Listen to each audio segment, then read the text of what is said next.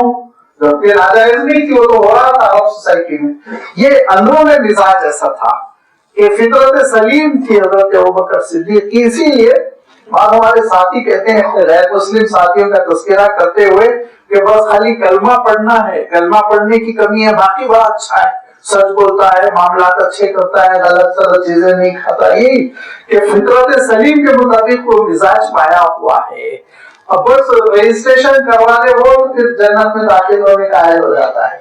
لہذا یہ کیفیت رشد کہلاتی ہے، اندرونی ہدایت، آپ چاہے تو اس کو کہہ لیں روحانی ہدایت، کہ انسان کی روح، انسان کا باطن، انسان کا اندرون ستھرا ہوا ہو، ٹھیک ٹھاک ہو، اور اسی کی تربیت کے لیے اللہ تعالیٰ نے رسولوں کو بھیجا، اور وہی یہ صفت ہوتی ہے جس کے اندر ہوتی ہے تو وہ راشد کہلاتا ہے، اور یہی وہ صفت ہے رشد کی جس کی جانب انبیاء اور رسول دعوت دیتے رہے ہیں۔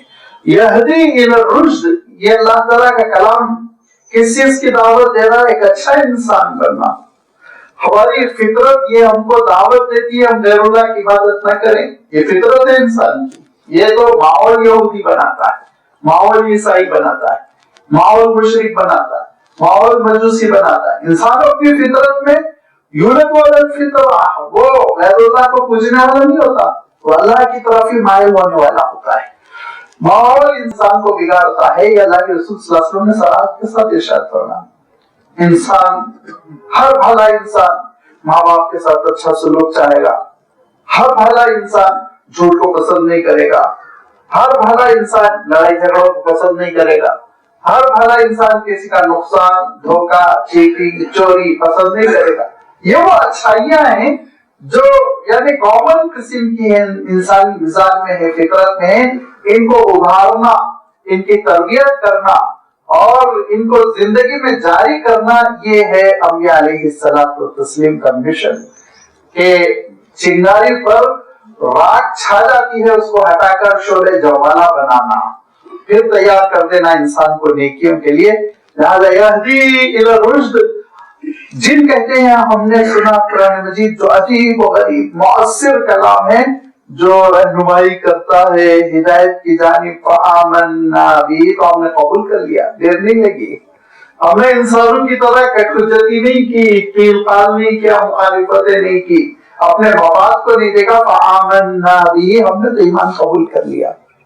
وَلَن نُشْرِكَ بِرَبِّنَا أَحَدًا، ہم اپنے رب کے ساتھ کسی کو شریک نہیں کرتے، ہم شرک نہیں کرتے ہیں۔ یہ تو نادان انسان ہے جو اپنے رب کے ساتھ شریک کرنے لگتا ہے اور غیر اللہ کو خدا بنا بیٹھتا ہے۔ کہا کہ ہم جانتے ہیں کہ اللہ تعالیٰ جو ہے وہی دراصل خالق ہے، مالک ہے، وہی داتا ہے، اسی کے پاس لوٹ کر جانا ہے، ہم کسی کو اس کے ذات میں شریک نہیں کرتے۔ وَأَنَّهُ تَعَالَى جَدُّ رَبِّنَا، اور ہم یہ جانتے ہیں کہ ہمارے رب کی عزت بہت بلند ہے۔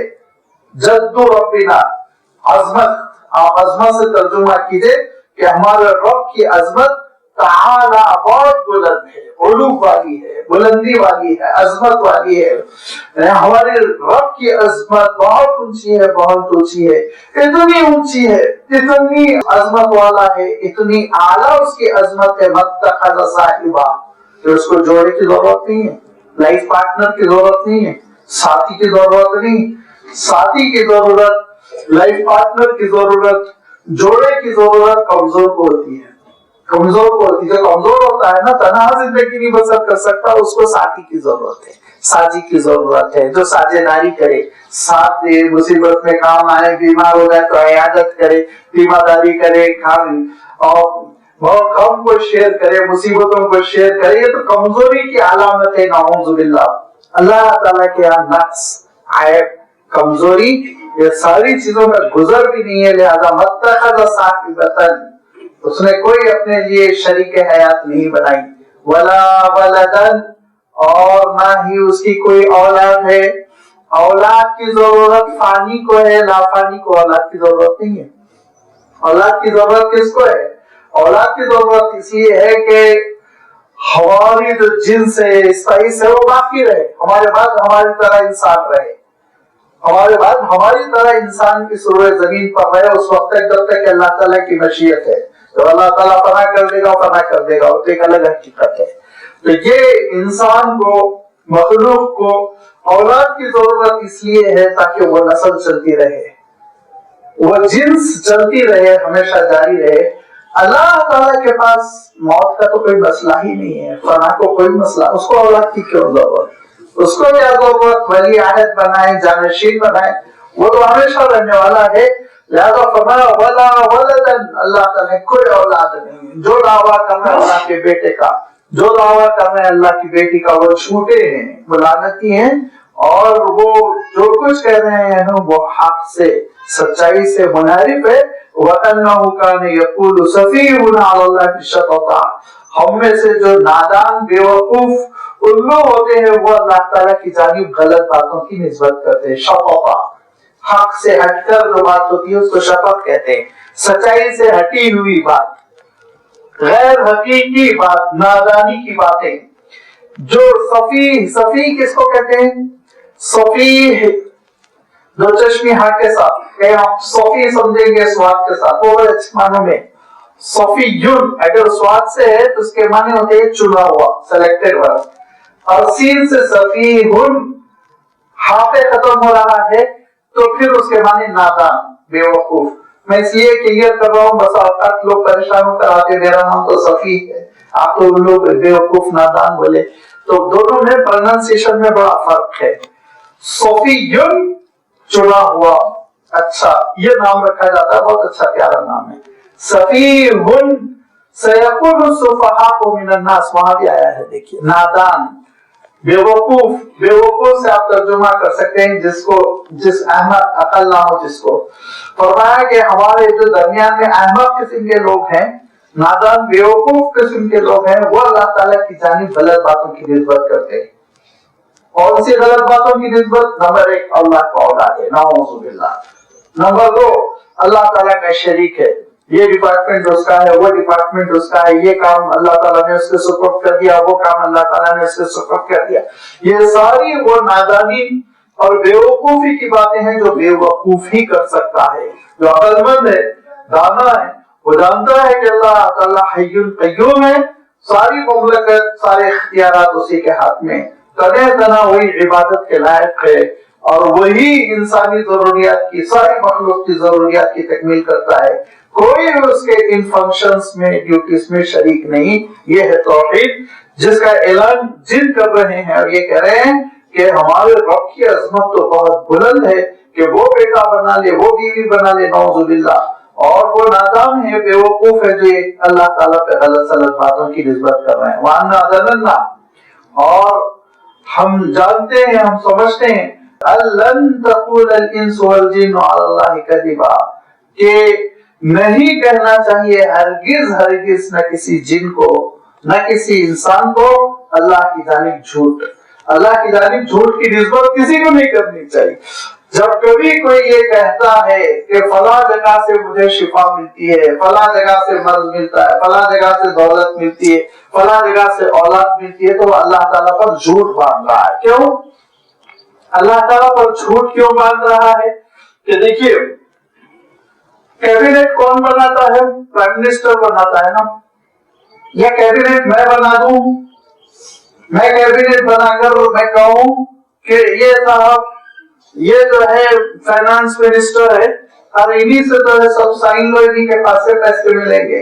اگر میں کہہ کے کسی صاحب کا ہاتھ پکڑ کے کھڑا کر دوں تو جس طرح مجھے پاگل سمجھا جائے گا، اسی طرح وہ پاگل ہے جو کسی کے بارے میں کہہ رہا ہے کہ یہ مشکل کشا ہے، یہ داتا ہے، یہ غریبوں کو نوازنے والے ہیں، یہ لکشمی ہے دولت دینے والی، یہ مہاکالی ہے شفا دینے والی، یہ سرسوتی ہے علم دینے والی، نعوذ باللہ۔ کون ہوتے ہو تم ڈپارٹمنٹ تقسیم کرنے والے؟ تم کو کس نے اتھارٹی دی؟ کسی کتاب میں ہے، تورات میں ہے، انجیل میں ہے، قرآن میں ہے، کسی صحیفے میں ہے؟ صحیفے میں بھی نہیں ہے، اور عقل بھی قبول نہیں کرتی، تو تم اعلان کرنے والے کون ہو؟ بے وقوف ہو، نادان ہو۔ لہذا کہا کہ کسی انسان کو، کسی جن کو حق نہیں ہے کہ وہ اللہ تعالیٰ کی جانب جھوٹ کی نسبت کرے۔ جھوٹ یہ ہے کہ اللہ ڈکلیئر کر سکتا ہے یہ میرا رسول ہے، اللہ نے ڈکلیئر کیا، اب اس کے بعد یہ اللہ تعالیٰ کا اختیار ہے، جب وہ ڈکلیئر کر رہا ہے تو ماننا لازمی ہے، نہ ماننا عذاب ہے۔ اور جب وہ ڈکلیئر نہیں کر رہا ہے تو ہم اللہ تعالیٰ کی جانب گویا جھوٹ کی نسبت کرتے ہوئے کہہ رہے ہیں کہ یہ ڈپارٹمنٹ فلاں کو دے دیا گیا، یہ کام، یہ ذمہ داری، اور یہ خدائی ذمہ داری فلاں کو دے دی گئی۔ یہ جھوٹ کی نسبت ہے۔ کسی جن کو، کسی انسان کو یہ اختیار نہیں کہ وہ اللہ تعالیٰ کی جانب جھوٹ کی نسبت کرے۔ وَأَنَّهُ كَانَ رِجَالٌ مِّنَ الْإِنسِ، اور بہت سارے انسانوں کا معاملہ یہ ہے، اور اللہ تعالیٰ نے عجیب و غریب بات ارشاد فرمائی، وَأَنَّهُ كَانَ رِجَالٌ مِّنَ الْإِنسِ، انسانوں میں کچھ مرد ایسے ہی ہیں کہ ان کا عالم یہ ہے، يَعُوذُونَ بِرِجَالٍ مِّنَ الْجِنسِ، کوئی جنوں کی پناہ لیتے ہیں، ان کو معقل بنا کے کام بنانے کا دعویٰ کرتے ہیں۔ یہ عرب کے دور جاہلیت میں بھی یہ تھا کہ جنوں سے کام بنانے کا وہ دعویٰ کیا کرتے تھے۔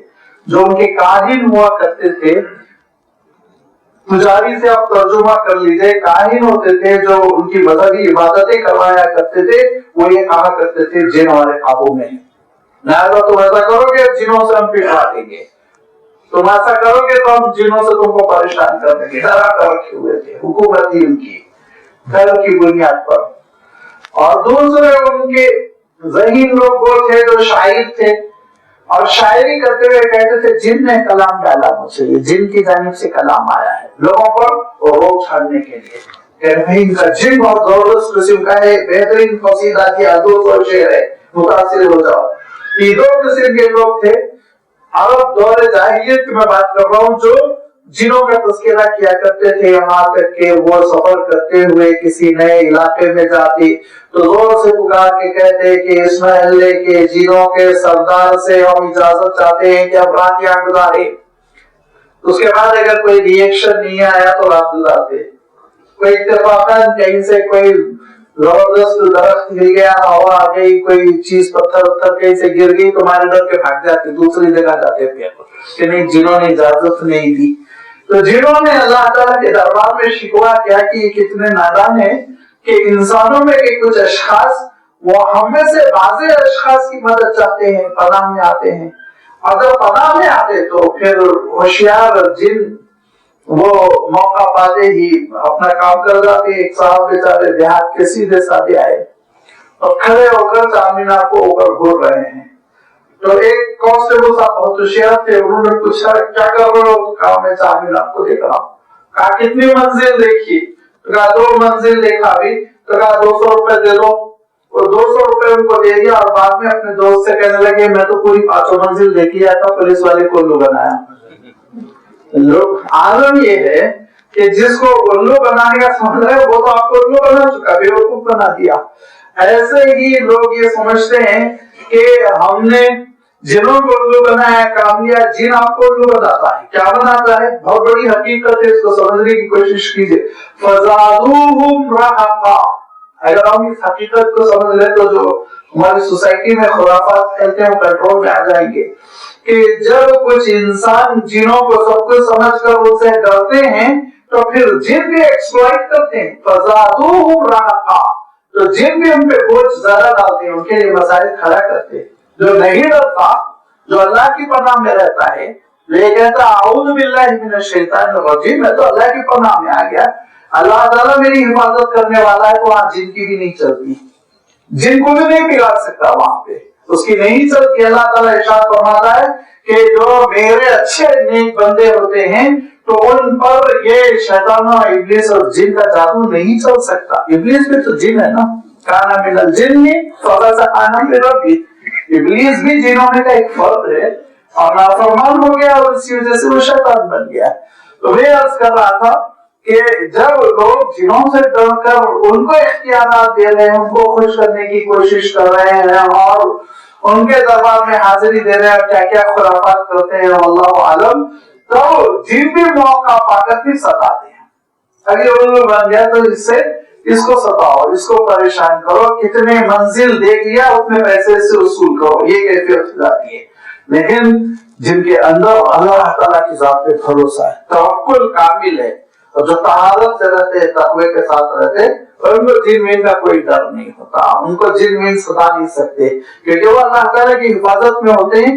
لہذا کہا وَأَنَّهُ كَانَ رِجَالٌ مِّنَ الْإِنسِ, کہ انسانوں میں کے کچھ افراد يَعُوذُونَ بِرِجَالٍ مِّنَ الْجِنسِ, جنوں میں کے کچھ افراد سے پناہ مانگتے ہیں, ان سے کہتے ہیں ہم کو حفاظت دو, سیکورٹی دو, ہم کو اپنی پناہ میں لے لو, نعوذ باللہ. فزادوہم, تو وہ جن بڑھا دیتے ہیں, رہقاً, پریشانی کو, بوجھ کو, مصیبت کو. مل گیا گاہ کھاتا گیا, اس کو ستاؤ, پریشان کرو, جتنا ہو سکتا ہے اسے ایکسپلائٹ کرو, اس سے وصول کرتے چلے جاؤ, اپنی مرضی کا کام. یہ کیفیت یاد رکھیے. اسی لیے آپ نے دیکھا ہوگا کہ جن کا ایمان کمزور ہوتا ہے وہ ان چیزوں میں بہت پھنستے ہیں, اور جن کا ایمان مضبوط ہوتا ہے ان کا عالم یہ ہوتا ہے کہ وہ پوری دنیا پھرتے رہتے ہیں, جنگلوں میں, دشت میں, صحرا میں, ان کو کچھ نہیں ہوتا, کوئی نقصان نہیں پہنچتا. لہذا یہ سمجھنا فلاں جگہ جن ہے, فلاں درخت پر جن ہے, فلاں گھر میں جن ہے, وہاں کو ستائے گا, یہ دراصل توہمات ہے. یقین کے ساتھ اللہ تعالیٰ کی ذات پر توکل کے ساتھ رہیے, اور وہ یقین اور وہ توکل ان چیزوں کو خریدنے کھٹکنے دے گا. پوری اللہ تعالیٰ کی ذات پر توکل کی وجہ سے پوری حفاظت ہوگی. اور اسی لیے اللہ کے رسول صلی اللہ علیہ وسلم نے دعائیں بتائی, فرمایا 24 گھنٹوں میں صبح اگر اور رات میں سونے سے پہلے اگر تم آیت الکرسی پڑھنے کا اہتمام کرتے ہو تم اللہ تعالیٰ کی حفاظت میں, کوئی چیز تمہارا کچھ نہیں بگاڑ سکتی. فرمایا آپ صلی اللہ علیہ وسلم. اللہ کے رسول صلی اللہ علیہ وسلم کے ارشاد کے بعد کسی عامل کی کیا ضرورت ہے؟ اللہ کے رسول صلی اللہ علیہ وسلم نے ارشاد فرمایا سونے سے پہلے 3 قل پڑھ لو, قل هو اللہ احد, قل اعوذ برب الفلق, قل اعوذ برب الناس. اس کو اپنے ہاتھوں پر دم کرو ایسے جیسے تھوک رہے ہو, اور اس کے بعد اپنے پورے جسم پر تم اپنے ہاتھ کو پھیر لو, کوئی چیز تم کو نقصان نہیں پہنچائے گی. 24 گھنٹے کے لیے ایک ڈوز کافی. تو اعمال تو اللہ کے رسول صلی اللہ علیہ وسلم نے آلریڈی بتا دیے, اللہ کے رسول صلی اللہ علیہ وسلم نے کہا پاکی کا اہتمام رکھو، وہاں کرو کوئی خباثت نجاست کوئی چیز تم پر یہ آسیبی واسیبی اثرات کوئی چیز تم پر کارگر نہیں ہوں گے، کوئی چیز کام نہیں کرے گی۔ کیا کہا آپ کو ڈاکٹروں نے؟ خوب ہاتھ دھوتے رہو صابن سے مل کے، تو پھر یہ وائرس تمہاری ناک میں نہیں گھسیں گے، تو دھو رہے ہاتھ، حالانکہ نہ آپ کو نظر آ رہا ہے نہ کچھ نہ کیا، لیکن کہا ٹھیک اچھی بات ہے، سائنس نے جو کہا اس کا انکار نہیں ہونا چاہیے، لیکن اللہ کے رسول نے جو کہا اس میں سستی نہیں ہونی چاہیے، یہ بھی تو ہے نا۔ اللہ کے رسول صلی اللہ علیہ وسلم نے طہارت کا اہتمام رکھنے کے لیے کہا، اللہ کے رسول صلی اللہ علیہ وسلم نے توکل کی تاکید کی، اللہ کے رسول صلی اللہ علیہ وسلم نے کچھ اعمال بتلائے، وہ اعمال کی تکمیل کرتے رہے، انجام دیتے رہے۔ کوئی جن بھی نقصان نہیں پہنچائے گا، نہ کوئی جن چڑھے گا، نہ کوئی جن اترے گا، نہ کوئی جن گھسے گا، نہ کوئی جن باہر نکلے گا، ساری پریشانیوں سے انشاءاللہ انسان محفوظ ہو جائے گا۔ وَأَنَّهُمْ ظَنُّوا كَمَا ظَنَنتُمْ، اور انسانوں میں سے بھی بہت سارے ایسے ہی نادان ہیں کہ وہ یہ سمجھتے ہیں أَلَّن يَبْعَثَ اللَّهُ أَحَدًا، کہ اللہ تعالیٰ مرنے کے بعد اب زندہ نہیں کرے گا، پھر یہ بعث حشر نشر کچھ نہیں، قصہ ختم ہو گیا۔ جیسے بھی بیوقوف ہے جو سمجھتے ہیں قیامت نہیں ہوگی، قصہ ختم، یہاں ہم مر گئے، سڑ گئے، گل گئے، مٹی میں مل گئے، اور اس کے بعد کوئی چیز باقی نہیں رہے گی، دوبارہ اللہ تعالیٰ کیسے پیدا کر سکتا ہے؟ نعوذ باللہ۔ ایسی نادانی کی بات انسانوں میں سے بھی بعض انسان کرتے ہیں، حالانکہ یہ حقیقت ہے۔ وہ کہنا یہ چاہ رہے ہیں کہ یہ حقیقت ہے، آخرت ہوگی اور دوبارہ ہم کو اٹھایا جائے گا۔ اب اس کے بعد سے وہ یہ کہتے ہیں، یہ ایک بہت ہی اہم بات ہے، دیکھیے وَأَنَّا لَمَسْنَا السَّمَاءَ فَوَجَدْنَاهَا مُلِيَتْ حَرَسًا شَدِيدًا وَشُهُبًا۔ ہم نے ایک عجیب و غریب بات دیکھی تھی، جنہوں نے ایک عجیب و غریب بات دیکھی تھی۔ وَأَنَّا لَمَسْنَا السَّمَاءَ، ہم نے محسوس کیا تھا کہ آسمان میں ایک عجیب و غریب تبدیلی ہے، فضاؤں میں اور عالم بالا میں ایک عجیب و غریب تبدیلی ہے۔ فَوَجَدْنَاهَا مُلِيَتْ حَرَسًا شَدِيدًا، سخت سیکیورٹی کے پہرے لگا دیے گئے ہیں۔ ہم جو ایکٹیویٹیز کرتے تھے، باہر گاؤں پھرتے تھے، ادھر جاتے تھے ادھر جاتے تھے، اس ملک میں اس ملک میں، اور یہاں وہاں منتقل ہو کر انسان کو پریشان گمراہ کرتے تھے، وسوسے ڈالتے تھے، ہم نے دیکھا کہ زبردست سیکیورٹی ہو گئی۔ اچانک اب آپ مسجد میں داخل ہی نہیں ہو سک رہے، گیٹ سے روک دیا گیا، سیکیورٹی سیکیورٹی۔ آپ گھبرا کے فوراً پوچھیں گے نا کیا معاملہ ہو گیا ہے، کیوں اتنا اب اہتمام؟ روز تو میں آتا تھا، آج یہ عجیب و غریب تبدیلی کیوں؟ تو جنہوں کو بھی بہت محسوس ہوا کہ ہم صدیوں سے یہ ہلچل مچائے ہوئے تھے، یہ کیا زمانہ آ گیا کہ پابندیاں لگ گئی ہم پر۔ کیسی پابندی لگی؟ وہ شوہبن، آپ کے شوروں سے مارا جانے لگا ان کو۔